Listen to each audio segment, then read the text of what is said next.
¿qué tal? Bienvenidos a Oncocápsulas. Mi nombre es María Susana Quevedo Luque, soy alumna de cuarto año de la Facultad de Medicina de la Universidad Autónoma de Sinaloa. Les vengo a hablar sobre el tema de oncogenes y genes supresores de tumores. Bueno, como una breve introducción, hay que recordar que el cáncer es una enfermedad genética, que ciertas alteraciones en genes en específico van a ser la causa importante en la mayoría de los tumores humanos, además de que los carcinógenos nos van a generar mutaciones en el DNA y que algunos tumores van a presentar anomalías cromosómicas específicas. Además, debemos de recordar que en algunos síndromes neoplásicos la predisposición para desarrollar cáncer se hereda. Los genes blancos de mutaciones y alteraciones, ya sea epigenéticas o genéticas, que van a interferir ante la transformación maligna, se van a dividir en al menos dos grandes grupos, que son oncogenes y genes supresores de tumores. Ahora vamos a pasar a definir qué son los oncogenes y qué son los genes supresores tumorales. Pero antes de definir qué es un oncogen, tenemos que recordar qué son los protooncogenes. Estos pues van a ser genes cuyos productos se van a encargar de promover el crecimiento y la división celular. Van a codificar factores de transcripción que van a estimular la expresión de otros genes, además de moléculas de transducción de señales que van a estimular la división celular y van a regular el ciclo celular y cómo la célula va a progresar a través de este. Cuando un protooncogen se muta o se expresa de una forma incorrecta, este va a contribuir al desarrollo de un cáncer y es cuando pasa a denominarse oncogen. Base a esto, ¿cómo vamos a definir oncogen? Pues se va a definir como un gen con una gran capacidad de mutación o transformación que va a inducir a la formación de cáncer en una célula. Ahora, ¿qué es un gen supresor tumoral? Este va a ser un gen que se va a encargar de reducir total probabilidad de que la célula pase a ser cancerígena. Los productos de los protooncogenes nos van a regular la proliferación, diferenciación celular y apoptosis.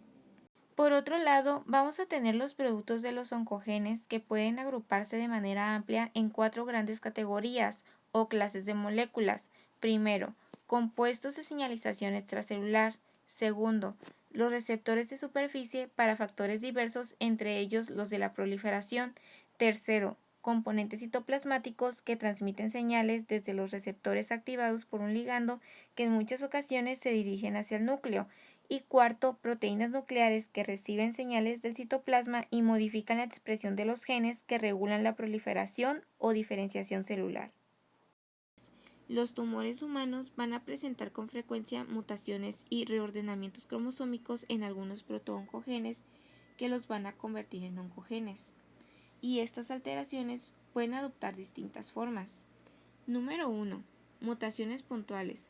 Esta se va a dar por el cambio de algunos de los pares de bases y cuya consecuencia puede ser la sustitución del aminoácido correspondiente, que le denominamos mutación de sentido equivocado, o por el fin prematuro de la traducción, que se le denomina mutación sin sentido.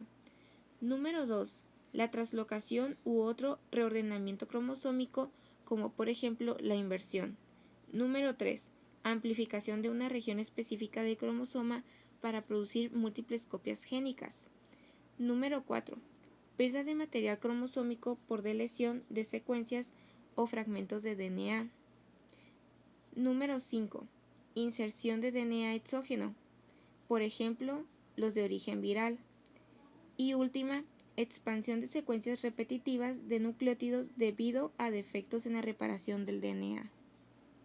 Dentro de los oncogenes más importantes vamos a tener el ejemplo del CMYC, cuyo producto forma complejos que se van a unir al DNA y nos van a regular la transcripción de un conjunto clave de genes. De manera tradicional, el CMYC ha sido considerado como un gen cuyo producto va a inducir a la proliferación de las células. Sin embargo, ahora se sabe que la proteína del CMYC puede formar complejos diméricos con proteínas como MATS y MAT, que según el tipo de complejo formado, el efecto va a ser tanto positivo o negativo sobre la transcripción de algunos genes cuyos productos nos van a regular el ciclo celular, la proliferación y la apoptosis. Otros oncogenes importantes son los de la familia RAS, ARAS, KRAS y NRAS. Las proteínas RAS pertenecen a una superfamilia con más de 50 miembros que van a compartir gran similitud tanto en la estructura como en su funcionamiento.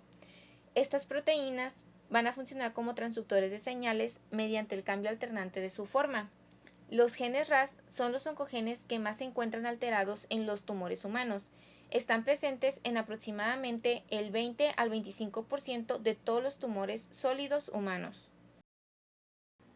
Las alteraciones en los genes supresores de tumores, que como hemos visto ocupan un lugar central en el desarrollo del cáncer en los humanos, implican la alteración y pérdida de función normal de una serie de elementos que nos va a regular el ciclo celular, la proliferación, la senescencia y la apoptosis. La pérdida de esta función incrementa la probabilidad de que la célula forme un tumor y las consecuentes metástasis. Ahora vamos a agrupar las funciones de los productos de los genes supresores de tumores en varias categorías. Número 1. La represión de genes que son necesarios para proceder y permanecer en el ciclo celular. Número 2. Acoplamiento del ciclo celular con los daños que puede sufrir el DNA, que impiden que la célula prosiga el ciclo si ésta tiene DNA dañado. Número 3. Los daños que permiten que si la alteración del material genético es irreparable, entonces la célula va a entrar en apoptosis para eliminar el riesgo que ésta puede representar para el organismo. Y número 4. Algunas proteínas van a participar en la adhesión celular para prevenir que la célula prolifere de manera aislada. El primer gen supresor descubierto es el gen del retinoblastoma. Esta proteína supresora de tumores se encuentra alterada en muchos tipos de cáncer, entre ellos el cáncer de pulmón, melanoma, cáncer de próstata y cáncer de mama. Originalmente se detectó esta alteración en el cáncer de retina, de donde deriva su nombre. El otro gen supresor más destacado es el P53. Esta proteína se encuentra en el núcleo de las células y cumple una función importante en la multiplicación y la destrucción de las células. Ayuda a impedir la formación de células anormales, incluso las células cancerosas. Las mutaciones en el gen P53 puede ayudar a que las células cancerosas se multipliquen y se diseminen por el cuerpo. Se encontraron estos cambios en una afección genética llamada síndrome de Li-Fraumeni y en muchos otros tipos de cáncer. Hoy en día se puede asegurar que las alteraciones de elementos que participan en las vías donde intervienen el P53 y el gen del retinoblastoma son universales para el desarrollo de los tumores en humanos. Es decir, que todos los tumores en humanos presentan alguna alteración que impide que estas vías funcionen de manera apropiada. Vamos a recordar un poquito acerca del ciclo celular, que es el conjunto ordenado de los sucesos que conducen al crecimiento de la célula y la división en dos células hijas. De forma general, vamos a repasar las fases del ciclo celular. La primera fase del ciclo celular es la fase G1, donde la célula crece, donde todos los organelos se van a duplicar. Después está la fase S, que es la fase de síntesis, donde el DNA se duplica, y posterior a la fase S está la fase G2, donde la célula prácticamente se va a preparar para la fase M, también conocida como mitosis, donde la célula ya está lista para dividirse en dos idénticas células hijas. Estas células pueden repetir el proceso del ciclo celular o entrar en estado de quiescencia, que es la fase G0. El ciclo celular es un ciclo continuo, sin embargo, las cosas pueden ir mal a través del mismo. Es debido a eso que es importante tener puntos de control, que son una pequeña etapa en la cual la célula va a examinar si hay algo incorrecto y decide si seguir adelante con la división o no. Vamos a tener 3 puntos. El primer punto es en la fase G1, al final de esta, llamado punto de control G1. Aquí se cerciora de que no hay ningún problema en el ADN. El segundo punto, en la fase G2, este es para asegurarse de que la célula no tenga ningún problema para entrar a la mitosis. Y el último punto se encuentra en la fase M. Pero, ¿qué conduce realmente a la célula a través del ciclo celular? El avance de las células a lo largo del ciclo celular está gobernado por la actividad de un conjunto de complejos de proteínas sinasas, las cuales están formadas por subunidades reguladoras llamadas ciclinas y subunidades catalíticas denominadas sinasas dependientes de ciclinas.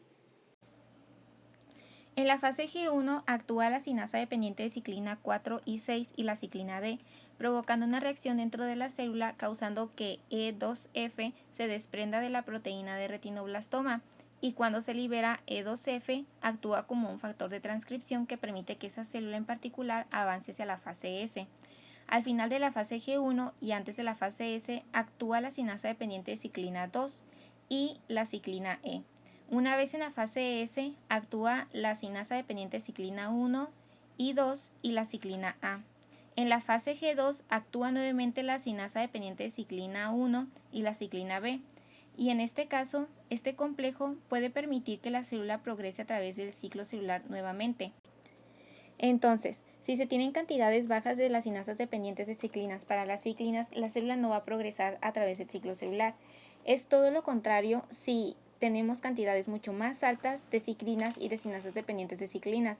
En este caso, las células van a entrar en un ciclo continuo, sin parar, volviéndose un crecimiento totalmente descontrolado, siendo uno de los principales mecanismos del cáncer. Como hemos visto, la capacidad que tienen los oncogenes para estimular la proliferación celular y la de los genes supresores de tumores, pues para inhibir e inducir la apoptosis, nos muestra con toda claridad por qué las alteraciones de estos genes que desempeñan una función clave en el ciclo celular constituyen la piedra angular en el desarrollo de todos los tumores. Muchas gracias por ver esta oncocápsula. Espero que haya sido de su agrado y de utilidad.